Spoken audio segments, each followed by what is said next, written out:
आप गलतफहमी में जी रहे हो कि टॉपर बच्चे बहुत ज्यादा मेहनत करते हैं तब जाकर के वो अच्छा परफॉर्म कर पाते हैं। ऐसा कुछ नहीं है। ऐसा स्टूडेंटों का मैं एग्जांपल दे दूंगा जो बहुत मेहनत की है फिर भी वो अच्छा परफॉर्म नहीं कर पाए, और कुछ ऐसे स्टूडेंटों का एग्जांपल दे दूंगा जो ज्यादा मेहनत नहीं की है फिर भी उनका परफॉर्मेंस ऐसा आया कि उनके अगल बगल वाले शॉक हो गए, चौंक गए। ऐसा क्या था सब कुछ बताऊंगा। और सबसे बड़ी बात बता देता हूं कि 90% से ज्यादा स्टूडेंट इतनी भारी गलती करते हैं ना, पूरी साल बर्बाद हो जाती है उस गलती की वजह से। वो गलती क्या है वो भी बताऊंगा, किस तरह से चीजों को मैनेज करके पढ़ना होगा। इस बोर्ड एग्जाम में अगर 2027 में फोड़ना है तो तुम्हें मेरी बात को पूरी डिटेल में अगर ध्यान से सुन लिए तो गारंटी के साथ कहता हूं तबाही मचा दोगे कम से कम मेहनत में। क्योंकि याद रखना, हार्ड वर्क के साथ साथ स्मार्ट वर्क ऐड हो जाए तो समझ लो तबाही।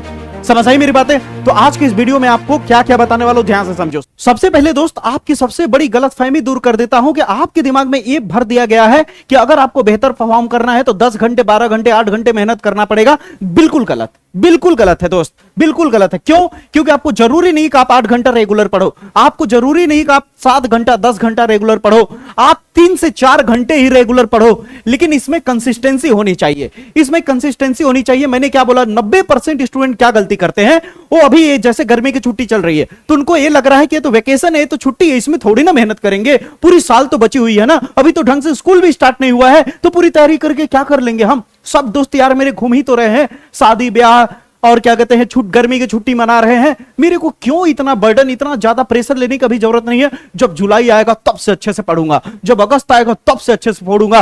कुछ लोग तो सोचते हैं हाफ ईयरली आ जाएगा तब से स्टार्ट करूंगा अच्छे से पढ़ना। तो मेरे भाई यही सबसे बड़ी गलती है, यही सबसे बड़ी मूर्खता है जो आप करते हो। सबसे बड़ी चीज आप दिमाग में रख लो कि आप अगर सोच रहे हो ना कि कल से पढ़ूंगा परसों से पढ़ूंगा, तो एक कल परसों कभी नहीं आता। आप सोच के देखो, आपने सोचा होगा कि आज का दिन तो चला गया यार, आज जैसा गया जाने दो, कल से तो पक्का इतने टाइम से पढ़ूंगा, इतने बजे से पढ़ूंगा, ऐसे टाइम टेबल बना के पढ़ूंगा, इस शेड्यूल पे पढ़ूंगा। लेकिन वो भी तुम सही से नहीं कर पाओगे। अगर इसी तरह अगर कर भी लिए तो ज्यादा से ज्यादा 1 दिन 2 दिन से ज्यादा फॉलो नहीं करोगे, फिर तीसरे चौथे दिन गैप कर दोगे, 5वें दिन गैप कर दोगे। यानी 1-2 दिन मेहनत करोगे, बाकी फिर गैप कर दोगे, फिर 1-2 दिन मेहनत करोगे, फिर गैप कर दोगे। मेरे भाई इस तरह से पढ़ाई नहीं होती है। यही है 90% स्टूडेंटों की गलती, और हो सकता है उनमें से आप भी हो सकते हो, इसलिए इससे बचो। कोई जरूरी नहीं है दोस्त कि आप क्या कहते हैं 10 घंटा पढ़ोगे तभी फोड़ के आओगे। जरूरी यह है कि तुम कंसिस्टेंसी के साथ लगातार तुम पढ़ते हो या नहीं। लगातार मेहनत करने वाले ही आगे जाते हैं। दुनिया का कोई भी एग्जांपल उठा करके देख लो, कोई जरूरी नहीं है कि एजुकेशन के ही फील्ड में कोई भी, अगर एक जैसे मैं ही हूं, मान लो मैं वीडियो डाल रहा हूं, अगर लगातार कंसिस्टेंसी के साथ अगर वीडियो नहीं डालूंगा यूट्यूब पे तो यूट्यूब मेरे चैनल को भी बूस्ट नहीं करेगा, कोई साथ नहीं देगा। यानी तुम्हारा किस्मत भी साथ नहीं देगा अगर तुम्हारे अंदर कंसिस्टेंसी नहीं है तो सबसे बड़ा की पॉइंट क्या है? सबसे बड़ा की पॉइंट यह है कि तुम्हें कंसिस्टेंसी के साथ आगे बढ़ना होगा। अब ये डाउट तो आपको क्लियर हो गया ना कि 10 घंटा 12 घंटा कोई जरूरी नहीं है पढ़ना। आप 4 घंटा पढ़ो, 5 घंटा पढ़ो, आपकी जो कैपेसिटी है, जो आपके अंदर एबिलिटी है, जितनी आपकी क्षमता है उतना ही मेहनत करो। कोई जरूरी नहीं है अपने आप को पूरी तरह से तोड़ देना, ठीक है? मेरे कहने का मतलब है कि धीरे धीरे ही चलो लेकिन लगातार चलो। समझ रहे हो? खरगोश नहीं बनना है कि एक ही बार में कस के चल दिया, यानी एक दिन बहुत ज्यादा पढ़ लिए मोटिवेट होकर के, किसी का मोटिवेशन का वीडियो देख करके एक दिन हम 10 घंटा पढ़ लिए लेकिन बाद में कुछ पढ़े ही नहीं। क्या मतलब रहा? कोई मतलब नहीं निकलेगा इससे। भाई कोई भी हो, अगर आप कोई भी काम कर रहे हो, आप अचानक बहुत ज्यादा कर दिए फिर उसके बाद 10 दिन किए ही नहीं, तो मतलब तो कुछ निकला ही नहीं ना। उसी को थोड़ा थोड़ा ही करके 10 दिन कर दो तो मतलब वही हो जाएगा। इसका मतलब आप 12th में अगर हो तो जाहिर सी बात है कम से कम आप 4 घंटे से नीचे मत जाओ, ठीक है? 4 घंटे से नीचे जाने की जरूरत नहीं है, इतना बस आप करो। और ऐसा भी नहीं है कि लगातार पढ़ना है, ब्रेक ले लेकर के पढ़ना है, थोड़ा थोड़ा पढ़ना है। 1 घंटा पढ़े ब्रेक ले लिए, 1 घंटा पढ़े ब्रेक ले लिए, ठीक है? क्यों? क्योंकि आपका स्कूल आओगे, स्कूल से आओगे तब तक उधर का आधा टाइम निकल जाएगा, ठीक है? फिर बाकी बचे हुए समय में थोड़ा ब्रेक लेकर के पढ़ो, ठीक है? पूरी तरह से वीडियो डाल ही रहा हूं, हर एक चीज सीरियल वाइज से उसको देखते जाओ, सीखते जाओ, प्रैक्टिस करते जाओ, पूरी चीजें, ठीक है? फिर उसके बाद क्या करना है? आती है बारी कि ठीक है सर जी, अब हमारे दिमाग में आ गया कि कंसिस्टेंसी के साथ मुझे मेहनत करना है, कम ही करना है लेकिन लगातार करना है। अब आती है बारी कि ठीक है मेहनत तो करना है, लेकिन अब मेहनत में हमें करना क्या है, किस तरह से पढ़ना है, पढ़ने का सही स्ट्रैटेजी क्या है, तो अब उसे जानो कि हर चैप्टर पर पकड़ तुम्हें होनी चाहिए। अब कैसे पकड़ होनी चाहिए? 2 गलती कभी मत करना। पहला कि मोस्ट इंपॉर्टेंट केवल क्वेश्चन तैयार कर लेते हो जाएगा, नहीं। या फिर क्या कहते हैं बोर्ड एग्जाम में जो क्वेश्चन पूछे गए थे 1-2 साल का पेपर लगा लेते हमारा काम हो जाएगा, ये भी गलत है। अब कहोगे तब क्या करना चाहिए सर, मैं बताता हूं, ध्यान से समझो। सबसे पहले तुम्हें क्या करना है, फॉर एग्जांपल के तौर पे मैं समझा रहा हूं, तुम्हारे पास मान लो फिजिक्स हो सकता है, केमिस्ट्री हो सकता है, बायोलॉजी हो सकता है, मैथ हो सकता है, हिंदी इंग्लिश जो भी सब्जेक्ट है, ठीक है, आप जिस भी सब्जेक्ट के स्टूडेंट हो, आप एक एग्जांपल के तौर पे समझो, जैसे मैं फिजिक्स लेके चल रहा हूं, ठीक है, तो जब फिजिक्स की तैयारी करते हो तो सबसे पहले तैयारी करने से पहले सीधे चल दो कि पढ़ने, लेकिन थोड़ा सा रोड मैप तो ले लो, थोड़ी सी जानकारी तो ले लो कि एक्चुअली फिजिक्स में बोर्ड एग्जाम में जो क्वेश्चन उठाए जाते हैं वो कहां कहां से उठाए जाते हैं। तो सबसे बड़ी चीज है, फिजिक्स में 4 चीज है ही, इसके अलावा कुछ है ही नहीं। अब फिजिक्स में 4 चीज क्या है, या तो आपको परिभाषा या तो नियम पूछा जाता है, परिभाषा या तो नियम, फिर या तो आपको डेरिवेशन पूछा जाएगा बोर्ड एग्जाम में, या तो न्यूमेरिकल पूछा गया, और या एमसीक्यू, यानी इन चारों में से ही क्वेश्चन पूछे जाते हैं। यानी कुछ आपको परिभाषा दे देगा, कुछ डेरिवेशन, कुछ न्यूमेरिकल और कुछ एमसीक्यू, बन गया बोर्ड एग्जाम का पेपर, बन गया बोर्ड एग्जाम का पेपर। अब बच्चे क्या करेंगे, पहले तो चैप्टर पढ़ लेंगे, पहले क्या करेंगे, चैप्टर पढ़ लेंगे। उन्होंने सोचा कि मैंने तो चैप्टर पढ़ लिया, चैप्टर 1 यूट्यूब से, ऑफलाइन से, जैसे भी चैप्टर 1 मैंने क्लियर कर लिया, अब चल देंगे बोर्ड एग्जाम में, अंत में जाकर के तैयारी करना शुरू करेंगे। कैसे तैयारी करेंगे, मोस्ट इंपॉर्टेंट, जाकर के परिभाषा नियम तैयार करना शुरू कर देंगे। लेकिन वो भूल गए कि परिभाषा नियम पहले नहीं बना। कोई भी, जैसे मान लो तुम वैज्ञानिक हो, तुम कोई भी एक्सपेरिमेंट करोगे, किसी भी चीज पे रिसर्च करोगे, तो रिसर्च करने से पहले परिभाषा लिख दोगे उसका, रिसर्च होने के बाद क्या निकला, उसमें रिसर्च करने के बाद क्या निकल के आया, उस चीज को समझोगे, फिर तो उसको परिभाषा में कन्वर्ट करोगे, नियम में कन्वर्ट करोगे। तो सबसे पहले क्या करना चाहिए, परिभाषा नियम नहीं पढ़ना चाहिए, सबसे पहले कॉन्सेप्ट पढ़ना चाहिए, किसी भी टॉपिक का कॉन्सेप्ट क्लियर करना चाहिए। जैसे एग्जांपल के तौर पे मान लो तुम कूलाम का नियम पढ़ रहे हो, कूलाम का नियम। अब कूलाम के नियम की परिभाषा है कि दो आवेशों के बीच में लगने वाला आकर्षण तथा प्रतिकर्षण बल उनके आवेशों के गुणनफल के अनुक्रमानुपाती तथा उनके बीच की दूरी के वर्ग के व्युत्क्रमानुपाती होता है। रट लो, क्या मिलेगा इससे। अगर कोई पूछी दे अनुक्रमानुपाती जो यूज हो रहा है उसका मतलब क्या है, व्युत्क्रमानुपाती जो यूज हो रहा है उसका मतलब क्या, परिभाषा में परिमाण यूज हो रहा है इसका मतलब क्या, प्रतिकर्षण आकर्षण क्या है, तो इसे क्या करना होगा, मेरे चैनल पे जाकर के प्लेलिस्ट बना हुआ है, तुम्हारा नजरिया बदल जाएगा मेरे भाई बहन, तुम्हारे पढ़ने का सोच तरीका बदल जाएगा। जैसे सीबीएसई बोर्ड वालों की मानसिकता होती है वैसी मानसिकता आपकी बन जाएगी। कैसे, उसका कारण क्या है पता है, कि आपको सीखने में मजा आने लगेगा। और जब कोई भी चीज अगर आप अच्छे से सीखने लगोगे ना, अच्छे से उस पर पकड़ बनने लगेगी ना, तो बोरिंग नहीं लगता। ये जो 4 घंटे तुम मेहनत करने की सोच रहे हो ना, वो 4 घंटे कब 7 घंटे में कन्वर्ट हो जाएगा आपको पता ही नहीं चलेगा। जब आप मूवी देखने बैठते हो ना, तो 3 घंटे की मूवी कब निकल जाती है आपके सामने से, बोरिंग भी नहीं लगता, पता भी नहीं चलता। क्यों, क्योंकि आपको मजा आ रहा होता है, आप एंटरटेन हो रहे होते हो।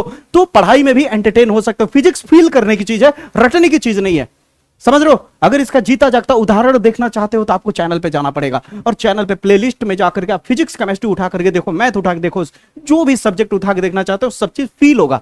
रटाया नहीं हूं मैं। तो आप किसी भी चीज को क्या करोगे, पहले उसके कॉन्सेप्ट को क्लियर करो। कॉन्सेप्ट क्लियर करने के बाद, फिजिक्स में ज्यादातर क्या है, मैक्सिमम डेरिवेशंस है, तो कॉन्सेप्ट क्लियर करो, उसके डेरिवेशंस को समझो। जब कॉन्सेप्ट क्लियर हो जाएगा, डेरिवेशन क्लियर हो जाएगा, जैसे मैं बता रहा हूं, अगर जानना चाहते हो कैसे, तो आप वीडियो जाके देख सकते हो, ठीक है। कैसे, मैंने इस थीम पे चला हूं मैं। इतना क्लियर करने के बाद क्या होगा, जब डेरिवेशन क्लियर हो जाएगा तुम्हें पता चल जाएगा कि हाँ भाई ये फार्मूला कैसे आया, इसका मतलब क्या है। जब ये चीज अच्छे से सीख जाओगे, कॉन्सेप्ट क्लियर हो जाएगा, डेरिवेशंस क्लियर हो जाएगा, तो जब उसके बाद नियम और परिभाषा समझने जाओगे ना, तो बड़ी इजी तरीके से बिना रटे जल्दी तैयार हो जाएगा। तो इसे कहते हैं स्मार्ट प्लानिंग।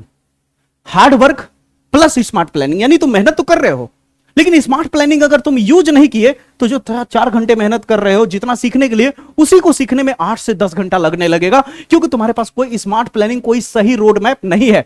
तो सही रोड मैप और स्मार्ट प्लानिंग होना बहुत जरूरी है मेरे भाई। इसके लिए तुम्हें क्या करना पड़ेगा कि सबसे पहले कॉन्सेप्ट क्लियर करो, डेरिवेशन समझो, डेरिवेशन के बाद तुम जाओ परिभाषा या फिर नियम की तरफ। समझ आई मेरी बात इतना।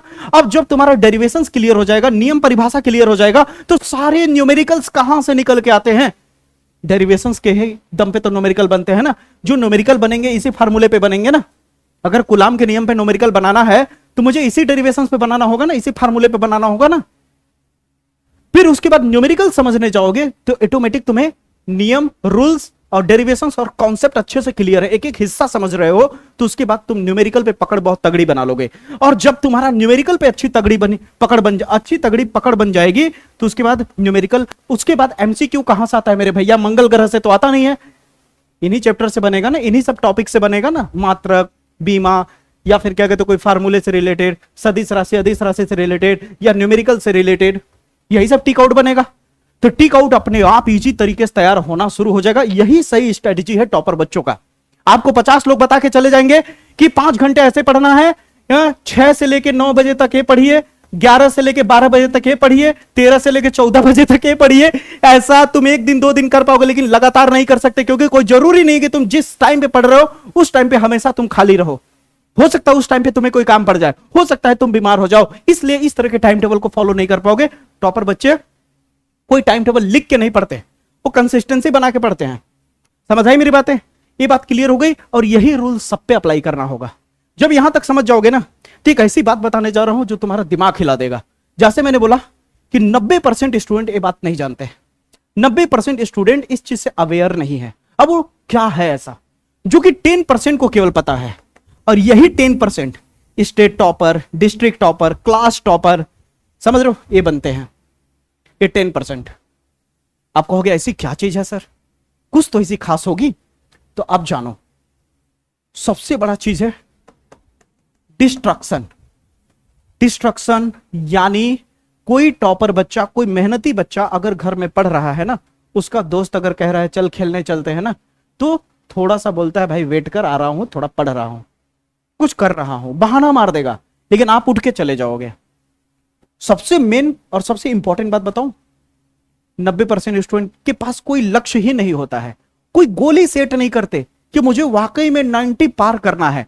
अगर वो गोल सेट करेंगे कि मुझे 90 पार करना है, तो उस हिसाब से वो मेहनत करने की कोशिश करेगा। जब आपका कोई गोल ही नहीं है, आपका तो गोल और आपका केवल रोल केवल ये है कि गर्मी में छुट्टी में मजा लेना है, बस टॉप के मजा लेना है, एकदम टॉप क्लास का मजा लेना है, फिर बाद में देखा जाएगा पढ़ाई। टॉपर बच्चे प्राइमरी रखते हैं पढ़ाई को, लेकिन नॉर्मल बच्चे सेकेंडरी टर्सरी पे रखते हैं पढ़ाई को।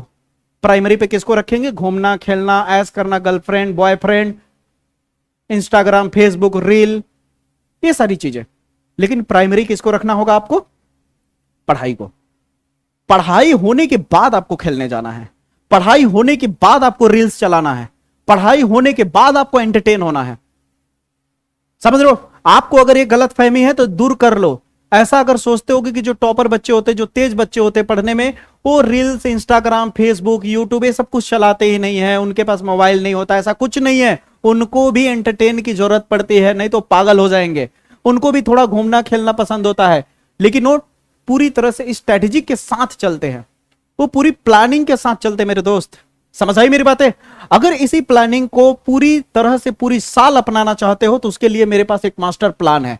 अब वो मास्टर प्लान ये है कि YouTube चैनल पे लगातार जो वीडियो आ रहा है वो तो आ ही रहा है, लेकिन तुम्हें अभी 2 चीज ऐसी चीजें हैं जो नहीं पता चलेगी वीडियो आने के बाद भी। और वो 2 चीज क्या है? टॉपर नोट्स, वायरल क्वेश्चन, और 5 साल के most important PYQ, selected question जो बोर्ड एग्जाम में पूछे जाते हैं। सोच के देखो, अगर तुम्हें अभी से ही ये चीजें मिलना शुरू हो जाए, तो चैप्टर वाइज मिलना शुरू हो जाए, तो हर एक नोट्स मिलना शुरू हो जाए, तो उसके लिए तुम्हें क्या करना होगा पता है? कमेंट बॉक्स ऑन करना। कमेंट बॉक्स में एक नया 2027 के बच्चों के लिए, 12th क्लास के बच्चों के लिए मैंने क्या किया है? एक चैनल क्रिएट किया है, व्हाट्सएप चैनल। उस पर सब कुछ डालूंगा मैं, कब लाइव क्लास आऊंगा, कब किस तरह से चीजें चलेंगी, सब कुछ उस पर इंफॉर्मेशन जाएगा, नोट्स, PDF, सब कुछ, टॉपर नोट्स वगैरह सब कुछ। सब कुछ का मतलब सब कुछ। उससे जल्दी से तुम क्या करो, जाकर के ज्वाइन कर लो, कमेंट बॉक्स में है, ठीक है लिंक। उस लिंक पे क्लिक करके व्हाट्सएप चैनल से जुड़ जाओ, ठीक है। और अपने दोस्तों को भी जोड़ना। और सबसे मजे की बात बता दूं कि अगर आप सपोर्ट किए ना, अगर आप मेरे साथ खड़े रहे ना, तो लाइव क्लास भी आपके लिए लाना शुरू कर दूंगा। बस आप जुड़ो, 100% मैं बता रहा हूं, जल्द से जल्द आपके लिए लाइव क्लास भी आना शुरू कर दूंगा। उम्मीद करता हूं इस वीडियो से आपको कहीं ना कहीं एक रोल, एक सही ना कहीं एक रास्ता समझ में आया होगा कि मुझे आगे जाकर के क्या करना है, किस तरह से पढ़ाई करनी है। और सबसे बड़ा चीज याद रखना, कंसिस्टेंसी मत छोड़ना। सबसे बड़ा की, सबसे बड़ा पावर कंसिस्टेंसी है। अगर तुम लगातार मेहनत करोगे, कम ही करो, लगातार मेहनत करोगे तो 100% तुम सफल हो जाओगे, और तुम्हारा जो भी गोल, तुम्हारा जो भी लक्ष्य है, उस तक आराम से हासिल कर लोगे, आराम से पहुंच जाओगे, ठीक है। तो मुलाकात करेंगे अगले वीडियो में, तब तक के लिए जय हिंद, जय भारत।